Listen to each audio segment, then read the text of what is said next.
Markets fall asleep in front of the Fed meeting.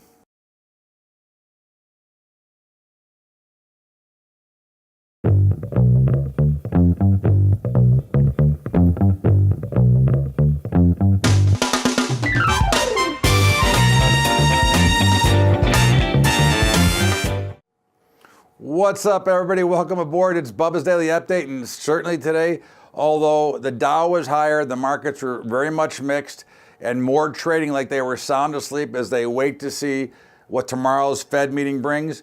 We've got the Fed announcement tomorrow at 2 o'clock Eastern time, and it's sure to bring some fireworks to the market, and everybody's waiting not for what the announcement's going to be, because there's supposedly, based on the Fed funds rate, a 94% chance that they're going to go ahead and hike rates tomorrow. However, everybody wants to hear the verbiage. Is it going to be a dovish rate hike, or is Powell going to be a little more hawkish? That will really determine it, and I will say this. Look for three moves. Look for the first move off the reaction. Look for another move, and then look for the real move at the end. But at the end of the day, today was just really brutally quiet. Not a lot going on.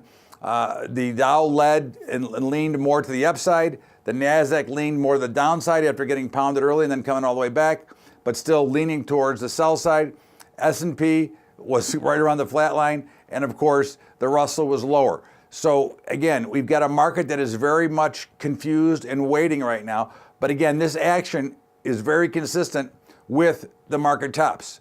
And that's what we continue to say, that we look for market tops. I heard somebody today say that they didn't think that the markets would go and test lows. I would take the other side of that trade. I do think we're going to test the lows. And again, I don't think we're breaking down to zero. I'm not looking for a major movement, but I do think that we are going to end up in a major correction, and we will take the lows out. You'll see a rally, and then you'll take new lows out. But that's how I see it coming forward. In the meantime, the bonds, once again, were lower. No surprise. We've been selling bonds here since we started.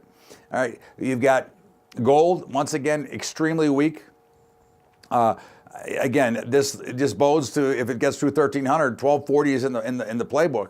And of course, oil had a major spike up after yesterday's late rally. It had a major spike up today. And of course, we've got a lot of manipulation, a lot of things going on with OPEC and Saudi Arabia and the whole deal. We'll see how that plays out. But again, I go, why? There's so much supply. But again, you'll hear experts trying to tell you that they're going to go higher. So we'll let them go higher. I'll just sell them higher. That's really what it comes down to, because I see no value in this trade. This trade is a fear trade right now, because the markets are in what we call backwardation. And again, we've been there for a couple of months now. So again, it's hard to time that out, but that's what you're seeing. You're seeing the front month, which should be the cheapest of the bunch, to being the most expensive. Grains, very, very weak rally today. In fact, corn couldn't even hold the weak rally. Wheat was up big, came down and closed up a couple of cents, and soybeans, but a very moderate day. Nothing to get excited about, but I do think that the bottoms are in here now. I think these are buyable spots and spots you'd want to get long and own the market here. If we look at the meats are now just a total disaster here.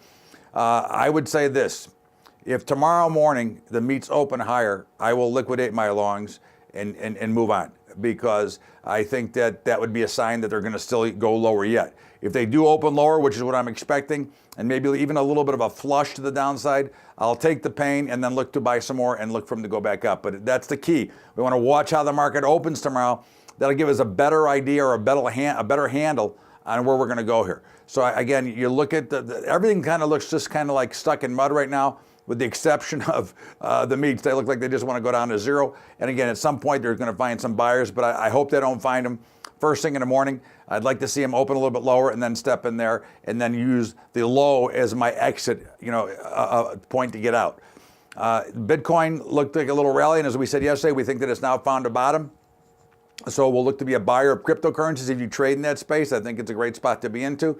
But overall, again, really, I guess we're just really waiting for the Fed. There is not a lot of stuff happening, and volumes have dried up to almost zero right now. Again, this is very typical of a market waiting for an announcement, and they're waiting to see. Now, they priced in what they think is going to happen, and they priced what they think is going to be said. Other than that, we'll watch and see what happens. In the meantime, this is Bubba's Daily Update, and as always, I thank you for being here. I want to remind you of my high school investing program. If you'd like to help out, all you got to do is go to Patreon, patreon.com/Bubba Trading. We'll be glad to help you out, and of course, give you a free week of our advisory service. And also, don't forget to get the Bubba Show every single day from 4 to 5 Eastern Time at libertytalk.fm. Have a great day, everybody. Thank you so much for being here. This is Bubba's Daily Update. We'll see you tomorrow after the Fed. Have a great day, everybody. Thanks.